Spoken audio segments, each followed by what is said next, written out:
Como eu fiz a roupa de Love Letter pro show do Jungkook? Primeiro eu precisava de um molde de blazer. Foi a primeira vez que eu fiz uma peça dessa do zero, então eu precisei de um guia. E tem vários desses no Pinterest, então ajuda bastante. Eu também já tinha esse blazer aqui em casa, que tem um corte parecido e um tamanho quase ideal. Então eu fui me guiando por ele pra não me perder. Então assim, eu só copiei um molde que já tinha na internet. É bem fácil de achar. Antes de costurar cada peça é bom testar, botar só o alfinete e tentar vestir ou então colocar em cima do corpo pra ver se tá certinho. E depois de costurada, a frente ficou assim. Eu tive um pouco de dificuldade pra colocar esse cordão dourado ao redor da gola inteira, mas depois eu achei uma solução que foi prendendo com o alfinete nessa posição, que achei que ajudou bastante, porque antes estava bem difícil.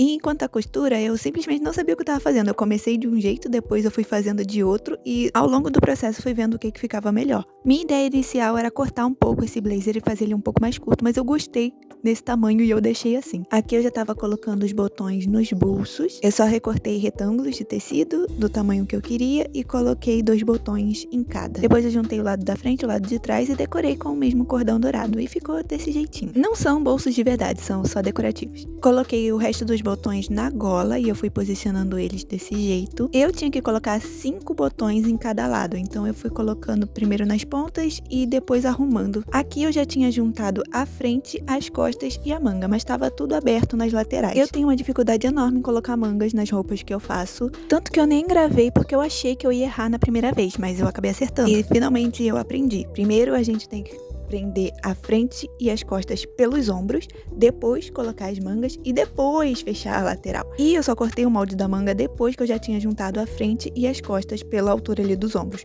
porque assim eu tinha o tamanho exato que eu precisava cortar. Depois que eu fechei as laterais, ele ficou desse jeito. Tá quase pronto, mas precisa de um pouco de acabamento, né? Mas é basicamente isso. Já a saia foi uma invenção minha e não tinha nada já pronto na internet que eu pudesse copiar. A minha ideia era fazer parecer que tinha um colete por cima de uma saia, mas que fosse tudo uma peça só. Eu acho que um molde de corset funciona, mas eu peguei mais ou menos o molde de um colete clássico e só fiz metade, sabe? Sem a parte de cima. Esse foi o primeiro teste, tava tudo só com alfinete, só pra ver se ia caber certinho. E a saia eu fiz nesse formato, com essas pregas bem grandes. E de início ela ficou muito larga no meu corpo e eu tive que apertar tudo de novo depois. Aqui dá pra ver quanto tecido tá sobrando pros lados. Mas essa parte vermelha tem que ficar mais ou menos caída assim, porque a parte de cima vai ser a parte branca. No final eu tive que fazer pequenas adaptações porque eu errei algumas medidas, eu admito. Mas eu tô muito satisfeita com o resultado final. E esse foi o meu look do show. Comenta aqui o que você achou. Ou se você quer ideias de looks pro show do seu grupo favorito. Por enquanto é isso. Beijo, tchau!